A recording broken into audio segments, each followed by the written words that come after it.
Good afternoon. Welcome to our European Electronic Twilight Knowledge Sharing webinar. So in this session, we're going to explore what is AI and what that means for you and your school and your students. We'll look at some of the opportunities. So we'll briefly cover some of the things I've covered in previous sessions when we looked at Gemini and Copilot. We'll then look at the challenges and implications of using AI. And we'll also look at the key considerations you should be thinking about as school leaders or as a trust and policies and things you should be thinking about implementing before using AI. And then at the end, we'll have time for questions as well. So I thought I'd start with a little bit of terminology. Some of you may be familiar to this. You don't have to remember this, but it provides some sort of context. So when we think of AI, we think of it's a new thing. We think of ChatGPT, we think of Copilot, but actually it was Alan Turing back in the 1940s came up with the first definition of AI, and that was a computer or robot that can think and process information in the way that humans do. And AI has developed over the years. In the 1960s, computer scientists started to explore a method of AI called machine learning, and as the name suggests, AI learning from its experiences. And again, this has implications for you, school leaders and teachers, when using AI in education. And then in 2021, it seems a long time ago, but this is when ChatGPT was thrust upon us, and this notion of generative AI, which I'll look at in a moment. Another terminology to be aware of is something called LLMs, or large language models. Essentially, all your digital assistants like Alexa, Siri, remember Cortana, Copilot, Gemini, they're all trained on large language models. Essentially, what that means is they're trained on everything that is ever published online. And there are challenges with that and implications of that as well, and we'll explore that a little bit later. I don't know the answer to this. What I do know is that if you're using Microsoft 365 Copilot, either the free version or the paid version, and signed in with your school account or your Entra ID, then you have enterprise data protection.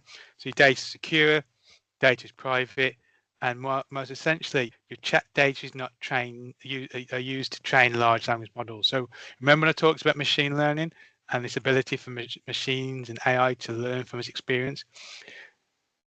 Tools like Copilot, tools like ChatGPT learn from the interactions with humans. So it's really important that any data that you supply AI is not shared or used to train AI. So you're safe if you're using Microsoft 365 Copilot with your Microsoft account. You're also protected if you're using Gemini and Google Workspace for education. So as long as you're signed in with your school Google account, then just like with Copilot, it's private, secure. Your data is not used to train large language models or AI, and it's GDPR compliant, or as close to GDPR compliant as you can get with AI. So I've mentioned generative AI quite a lot. What is it? So essentially, it is a method of AI that can create new content, author new content as if it was authored by a human. That includes music, images, text, and even videos now as well. So how do you access these tools? If you're using the two preferred methods I talked about, using Copilot or Gemini, in both Copilot and Gemini, you can access it from the waffle. So you've got Microsoft 365 Copilot Chat in Microsoft, and you've got Gemini in Google. You can also access Copilot by going to m365.cloud.microsoft.com/chat.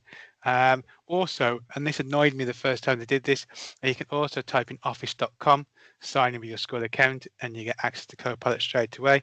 And then you have to click on apps to access your Outlook and Word and all the other applications.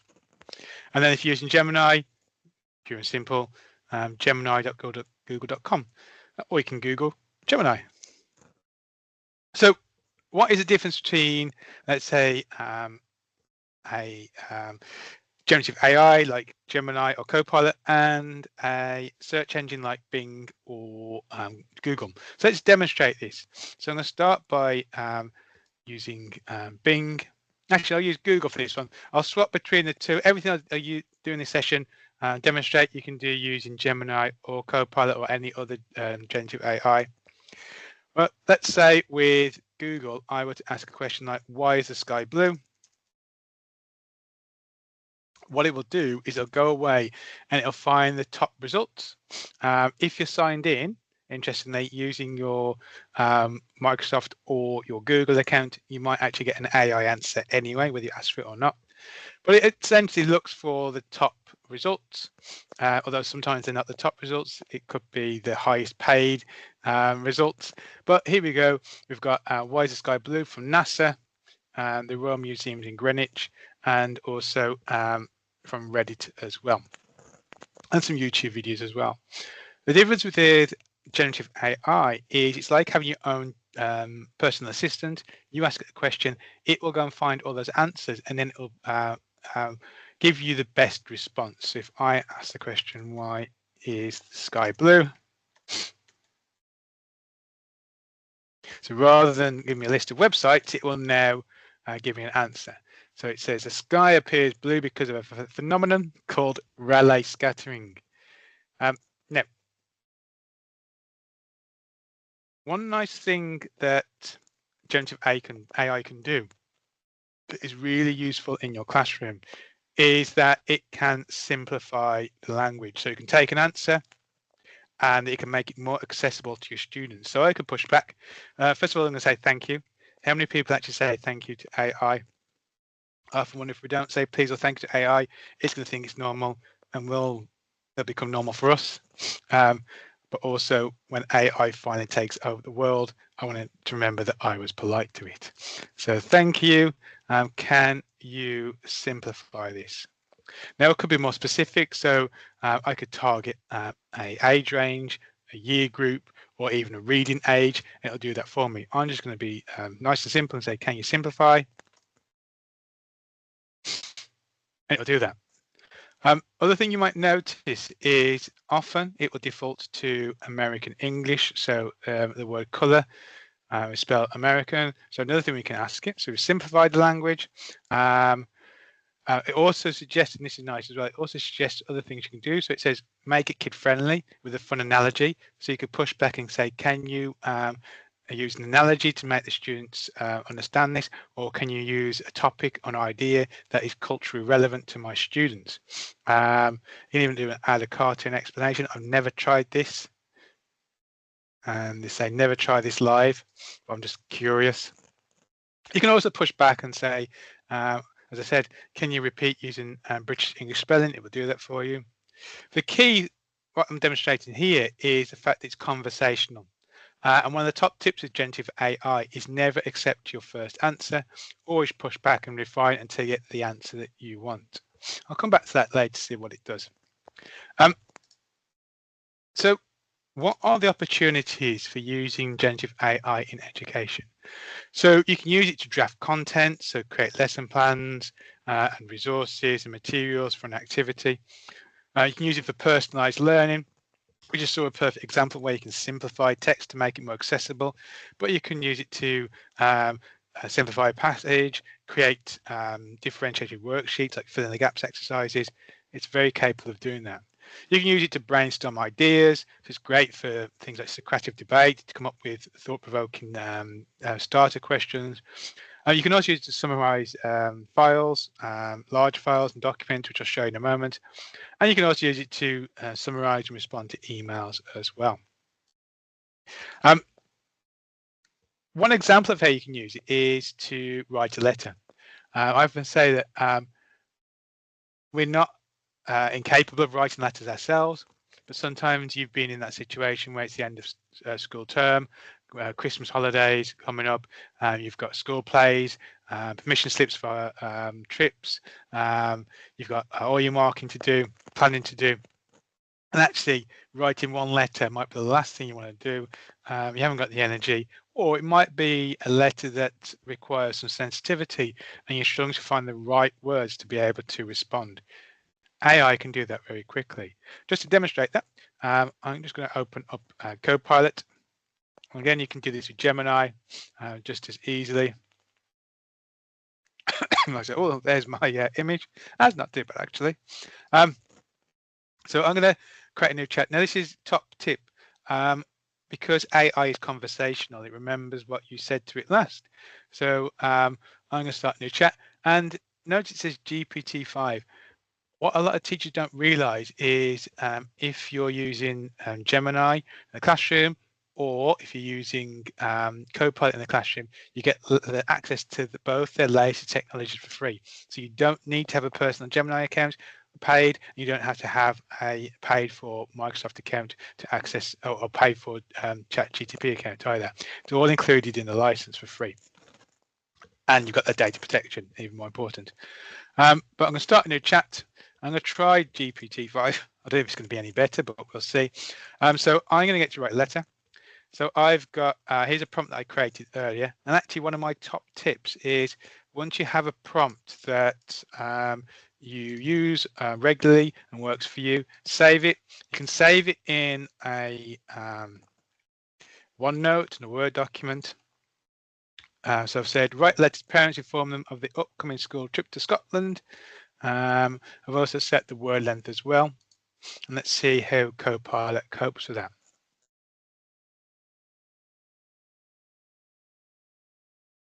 So here we go. Dear parents, guardians, we're pleased to announce the upcoming school trip. Students should pack warm clothing. Here's some further details. Now, the one thing with generative AI is sometimes it will generate a response that will be, your perfect response. You don't have to do anything with it. Oh, that's very rare. On some occasions, it will generate absolute rubbish. I'm not going to lie to you. Most of the time, it'll create something that's workable, that saves you time that you can edit and tweak. And this is a perfect example. It gives suggestions on things I can include. So include emergency contact info. That's quite good. I would have forgot that. Make it more concise. Add trip date and duration. I can even push it back and say, actually, can you also create a consent form? And it will do that for me. Whilst it's doing that, another top tip, and this is in Copilot. I've not found a way to do this in Gemini yet, but if you have a prompt that you use often, if you hover over the prompt and it has to finish the response first, you get some features. So you can share that prompt, so copy it and share that with a colleague. So as long as they're in the same organization with you, when they click on that link, it'll open up Copilot and it will type in that prompt automatically, and then you can reuse it. And you can also bookmark. So if I click on save, I can give it a name. So let's call it a school letter or school trip letter, and then click on save. At any point in any new conversation, I can click on this little hidden icon here, click on view prompts, and I can go to my prompts, and there it is. There's my school trip letter, and it'll automatically populate my chat window with that prompt. So a couple of top tips there. So hover over to get extra options, share and bookmark, and click on the bookmark to view your prompts. And it also gives you other prompts that are commonly used, which are really helpful as well. And there's my response. I can even ask it to save this in Word documents. So I can say, can you create this as a Word docx or as a PowerPoint, PPT, or even as a PDF? It'll do that as well, and does a really good job. Other things that it can do, which are really useful, is that you can use it to summarize large documents. If I go back to Copilot, and this is the same in Gemini as well. If I create a new chat, start a new chat, and then clear that, you'll see a plus button. I think in Gemini it's a paperclip, and I can click on add, and I can upload documents from my OneDrive or Google Drive, or upload files from a computer. I'm going to search my documents, and I'm going to search for, I think I've got DFE guidance that I downloaded on the use of AI. So generative AI in education from the Gov website.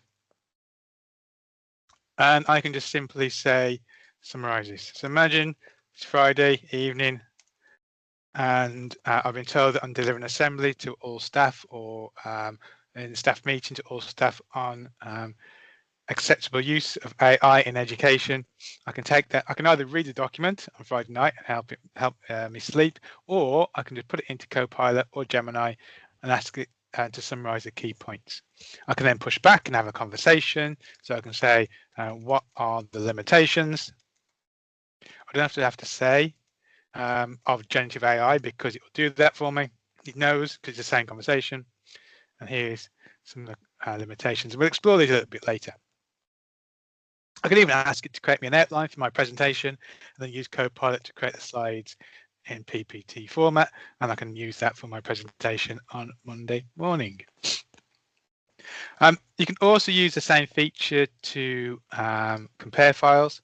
So just by using the plus and adding multiple files.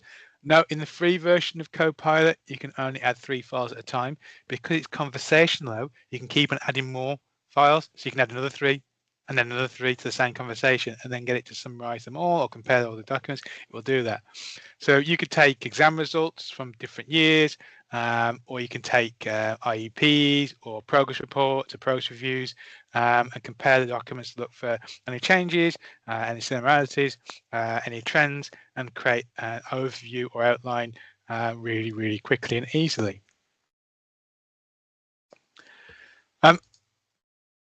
Other things you can do, teachers can use it to create lesson plans, although I don't do this as much. When I first started demonstrating how to use generative AI, one of my first examples was to create a lesson plan. But I worry that if I had access to this technology when I was doing my teacher training, so if I'm a new teacher, I remember that I struggled with writing lesson plans, especially putting in all the details like learning objectives, accessible learning objectives and outcomes, and all the assessment criteria.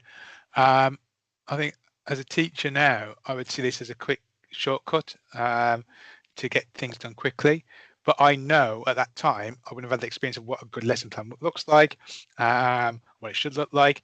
And as I said, sometimes Copilot or Gemini or AI will create something that's not quite right or needs tweaking or can be absolute rubbish. And without that experience of being a teacher, sometimes it's difficult to spot what is a good and what a bad one looks like. So I would flip this and say, no, actually, I will tell AI, this is what I want to do. Here's my idea for a lesson. Can you then add in what I call the boring bits, but add in the learning objectives, learning outcomes, suggest some assessment criteria, and link it to the national curriculum. So it's very good at doing that. So I tell it what I want, and then it just fills in the rest for me.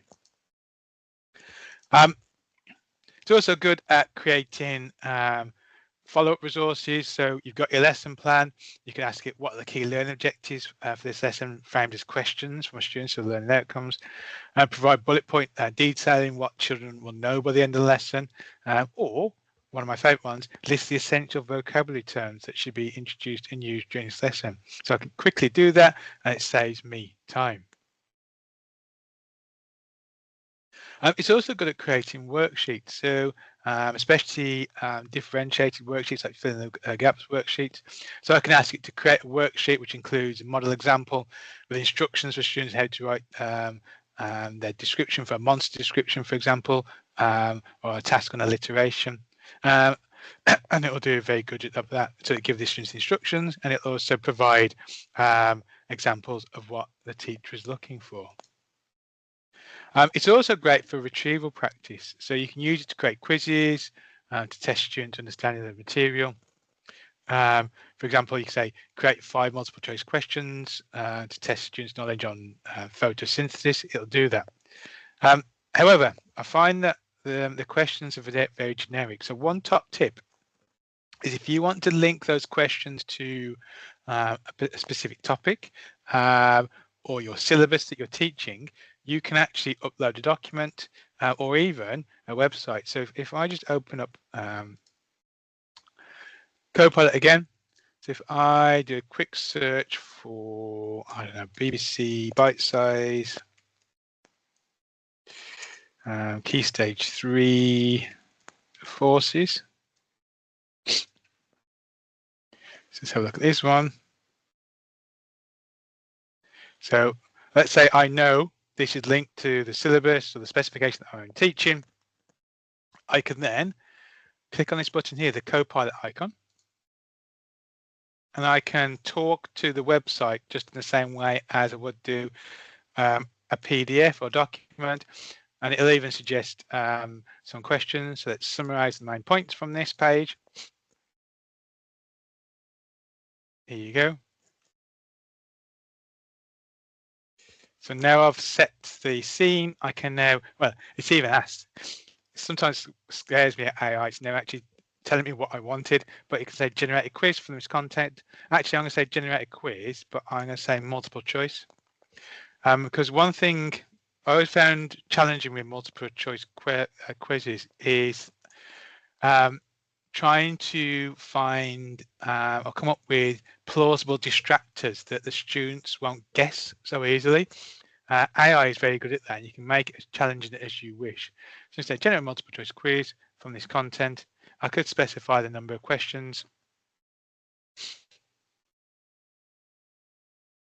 And it will do that. For those that are interested, exam boards don't like me telling you this. I'll get told off again. But if you open up a past exam paper, mock exam, or that has a mark scheme, you can get to create new questions based on that exam paper and that mark scheme, and you can even create a brand new mock exam. But don't tell the examining boards I told you that. There's my quiz. Also works with transcripts as well. So if you have a transcript for a YouTube video, you can create a set of comprehensive questions. So a task for homework could be to go and watch this video on forces on YouTube, and then you can then use Copilot or Gemini to create a set of comprehension questions based on that video to check to see if they actually watched it or whether they're watching Peppa Pig instead. You can also use it for differentiation and scaffolding. So you could ask it just to come up with ideas to differentiate an existing lesson.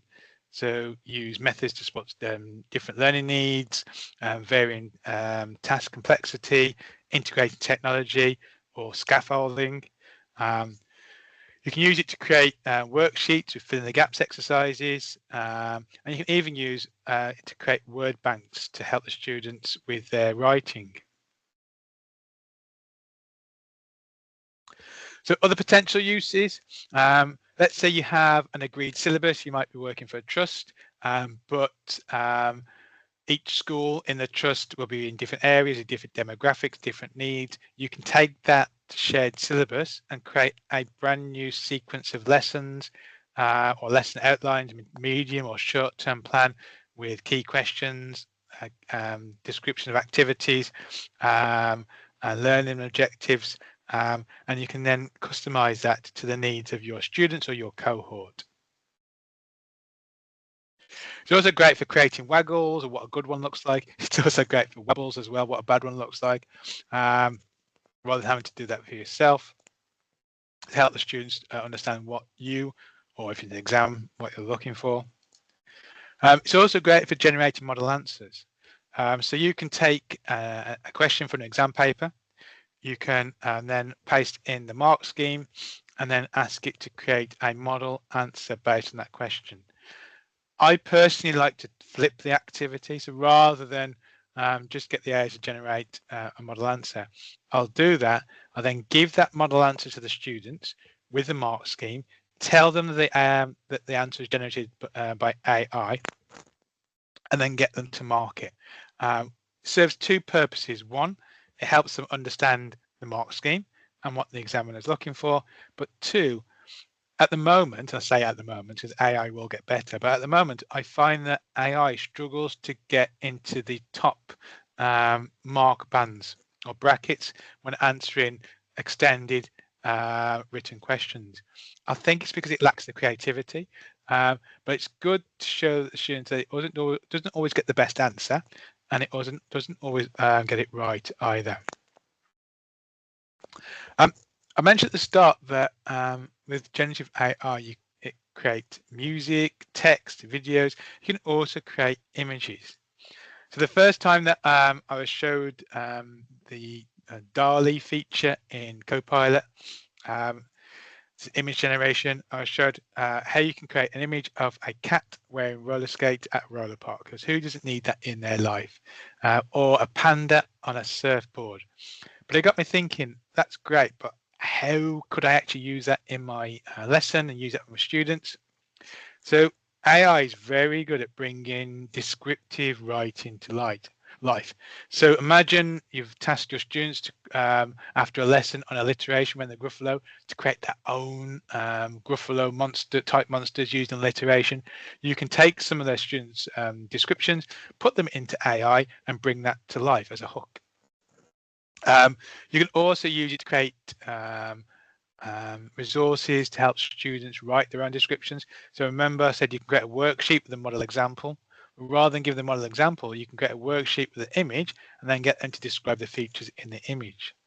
You can also use it to bring history to life as well. For example, I want a description of a medieval village, or use it as a hook, as a starter for a descriptive writing task. You have an image of a dragon on the board. Say, okay, write about this dragon, write the backstory, where is it from, what is its name, or you can have a gateway to Narnia. But it's also great for bringing authors' words to life. So, for example, imagine you're reading To Kill a Mockingbird by Harper Lee. Even though Harper Lee is very descriptive about Maycomb, unless you've visited 1930s Alabama and you know what that looks like, how can a child describe or envision what someone is trying to get across if they've never experienced that themselves? So here's an example how you can do it. So I'm going to load up Copilot. Again, you can do this with Gemini. I think what's the latest one called? Is it Banana? That's the name of the tool they use to create images. Excuse me. So I'm going to open up Copilot, start a new chat. And again, I've got a prompt I created earlier. So I'm going to try and get it to recreate 1930s Alabama. And I'm going to put that into my chat. Now, I'm not going to lie to you. Some people will. I'm not going to. You can't just copy and paste the extract from To Kill a Mockingbird into chat. So you have to provide extra detail. I often say that AI is like a child, not just any child, a literal child. So the more detail you can give it, the better. So I've got the description from To Kill a Mockingbird. It's a tired old town, rainy weather, streets are turned red with slop, the grass is growing on sidewalks. That is not enough information. So I've provided a little extra saying, create an image of Alabama during the 1930s. And you can also set the style as well. So you can have it as a painting, photorealistic, ultra real. I don't know the difference between those two are, but let's give it a go. So it's going to generate an image. Whilst it's generating the image, I'll give you some other examples of how this can be used. I was working with a college in Newport in Wales, and it was a sixth form catering department, and the way they were using it was they would actually had real clients because it's a catering course, so real people come in and ask for them to bake cakes, and the normal process is to talk to the client, ask them who the cake was for, color scheme, things like that.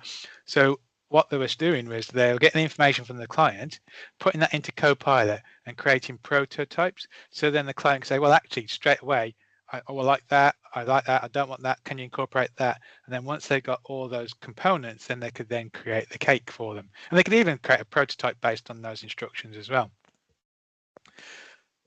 As I said, you can use it as a hook to get students to engage in writing. As a computing teacher, I used to be really pedantic, so I'd ask the students to follow create some instructions, and I would follow the instructions exactly. And I'd deliberately pedantic, and the student said, no, I didn't mean that, and they go back and rewrite the instructions. You could do that with the images, but the Copilot or Gemini doesn't need to be pedantic because it is pedantic anyway. So when the child gives a description and it looks nothing like what their description is, you can push back and say, okay, improve your instructions to make the image more like what's in your mind. But here we go. We see it's doing a really good job of creating 1930s Alabama. So we've got a courthouse in the background. And it will have probably some 1930s vehicles. The street should be red with slop. Again, how does a child know what slop is? Here we go. And it's done a really decent job.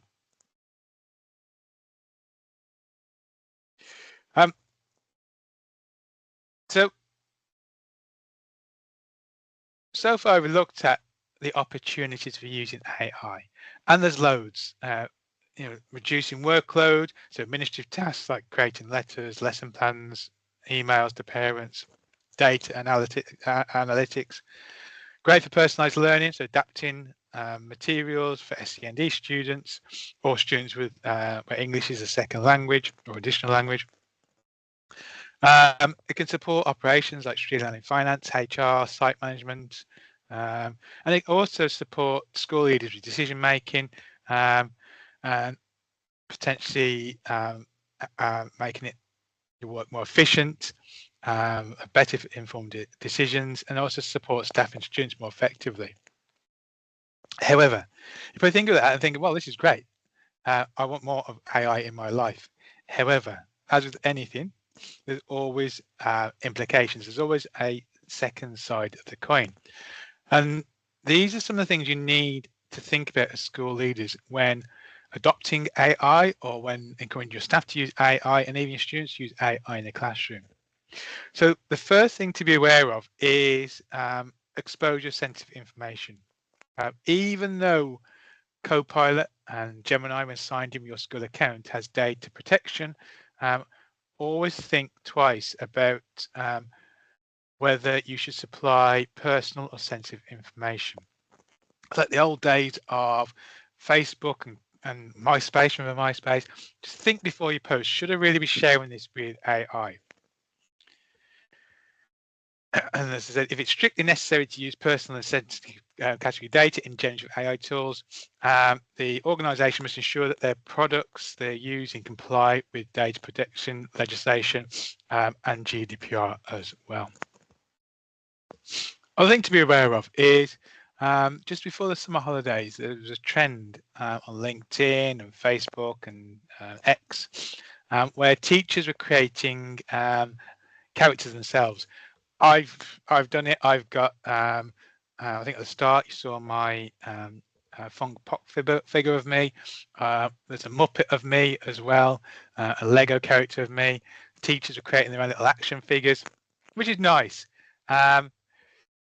But also teachers were creating uploading images of their students and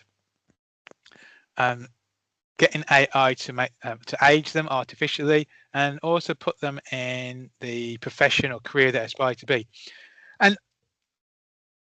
on many of these occasions, it was done with good intentions. So I know one school, one teacher did this because she was working in a deprived area and the students didn't have role models for the professions they wanted or careers they wanted to aspire to. However, the question you got to ask is, do the benefits of personalization outweigh the student's loss of privacy? Also, should the school have an AI policy to permit or prohibit the use of uploading images and details about students or even themselves, the teachers, to create this imagery? And also think about what should the role of the parent be when teachers are supplying AI with personal identifiable information. So at a very minimum, school leaders should be prioritising time to discuss AI tools do not automatically protect your data and understand what happens to anything you upload, just like the old days of Facebook and MySpace, and also about sharing personal information, even for creative purposes, that can put staff and students at risk. And here's another example. This is where a teacher uploaded a picture of her and her entire class and asked ChatGPT to create a colouring sheet, not realizing she'd now trained AI on every single one of her children in her class. Also be aware of technical limitations. So I've said several times in this webinar that AI doesn't always get it right. AI can hallucinate. So it can actually create plausible sounding but factually incorrect answers at times. Also, it lacks comprehension. It doesn't understand content like we do. It's just basically predicting text based on patterns in data, not comprehension. Also be aware of bias. Because AI has access to everything that's ever published online, it also has access to that bias as well. To put this into context, I asked AI to create an image of a doctor. I could have been more specific, but I just thought let's put in doctor. I tried the top 3 image tools. So I tried Copilot, which is DALL-E. I tried ChatGPT, and I also tried Gemini's new banana tool. And this is what it came up with. Because remember, it's scraping the internet for information. So you can actually do this in activity with students to demonstrate bias. So use some of the top tools, ask it to create an image of a mathematician, that's another classic one, or a teacher, a doctor, a nurse. See what the results come back with and have that conversation with students about bias and why you think that bias is there and how we can get around that. But just be aware of that before you ever share something you've created with AI, whether it's on a forward-facing website with parents or with your students. Always make sure and check that there is no bias inherent in that output.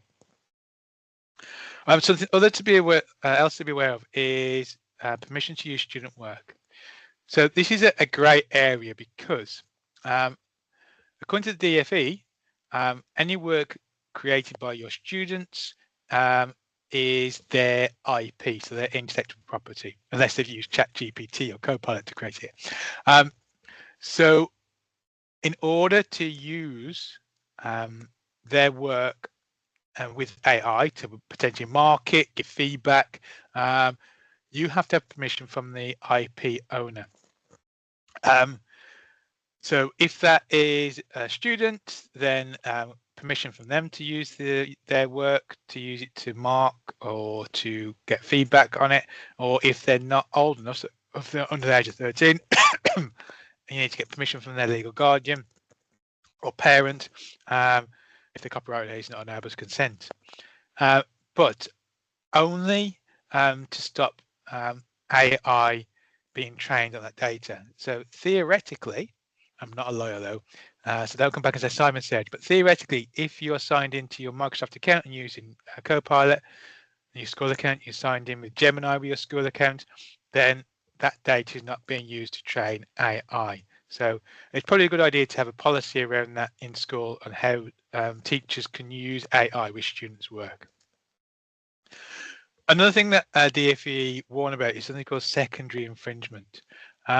Now, one of my top tips is, if you haven't already done so, is to have an AI policy, and we'll look at that in a moment, what should be in your policy. And I know a lot of schools that have actually used AI cleverly to create their AI policy. Just be aware though, and I don't know how you manage this, I don't know how you police this, but because AI has access to everything that's ever published, there's a good chance that the AI policy it's created is based on someone else's AI policy that you may be using without their permission. So just be aware of that. Tools like Gemini are very good in that it'll actually show you where it referenced its resources from.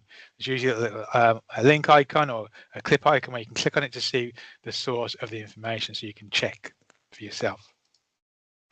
So I mentioned policy and digital strategy. So what should you be considering as a school leader when looking to implement AI across your trust or across your school? So firstly, think about, I call it the AI Digital Strategy Framework, or AIDS. So does it align? Do you align AI use with the school development plan and its strategic priorities? Invest in staff training and establish an AI steering group. Like with any new technology, when we've had moved to one-to-one program or we've had invested in whiteboards, we usually have a group of staff that kind of steer, test the technology out before, and then train other teachers. So it's always good to have a group of staff digital leaders that are proficient around AI and the safe use of AI. Develop or update policies to address AI, and we'll look at some of the things that should be included in that in a moment. Concerns such as data protection and intellectual property and safeguarding.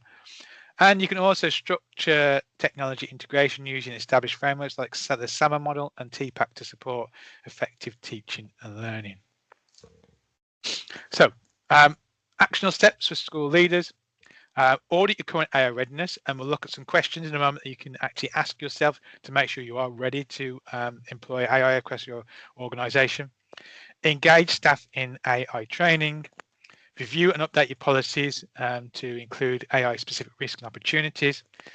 Select and approve AI tools with robust data protection. If you haven't already done so, my top tip is in your AI policy, tell your staff which tools they can use. You don't have to do a list of what not to use, just have a list of these are the tools that are acceptable and that we encourage you to use in your classroom. So they don't go off and use ChatGPT and break GDPR compliance. Integrate AI literacy and critical thinking into the student curriculum, especially as now Microsoft and Google have opened up the use of AI for 13 plus. So talk about the ethics around using AI and safely using AI. Monitor and review your AI use regularly, adapting technology and as it evolves. And align AI initiatives with school development plans, as I mentioned before. Apologies. So I mentioned audit your current AI readiness. So there's a set of questions that I recommend that you ask yourself about the AI usage in your organization. So firstly, strategy. So is AI included in your digital strategy or school development plan? And if so, who's responsible for leading any AI initiatives? Policies. Do you have policies that cover AI use, just like your acceptable use policy for ICT, data protection, safeguarding, and also intellectual property? And are these policies up to date? And do they reflect the current risks and opportunities of AI? I highly recommend, if you haven't already done so, Google or Bing the DFE guidance on AI for school leaders. It has a list of all these for you. Staff training. What training have staff received on AI so far, if any? Are staff confident and knowledgeable about safe and effective use of AI? And is there a plan for ongoing CPD related to AI, especially as the technology is changing on a daily basis? And student use. Are there clear guidelines for use of AI by students? How do you safeguard students when using these AI tools? And is parental consent obtained where necessary? And then finally, procurement. How do you select and approve AI tools? Is it purely based on GDPR compliance or even costs? Are data protection impact assessment conducted before adopting new tools? And do you use enterprise grade tools with appropriate controls? So we're talking Google when signed in with your school account, or Gemini, or using Copilot when signed in with your Microsoft School account. And then final thoughts. Microsoft are quite clever in calling their tool Copilot and that autopilot, because we should always keep teachers or humans at the heart of education. AI should support, never replace professional judgment and relationships. As I said, it's always down to the teacher to make sure that if they're using AI, what it produces is factual, does not contain bias, and is suitable for its intended audience. So hopefully that's given you some ideas of how AI can be used to support teaching and learning, to reduce staff workload, but also just make you aware of some of the implications and some of the things you should consider as a school leader when adopting AI across your trust or in your school.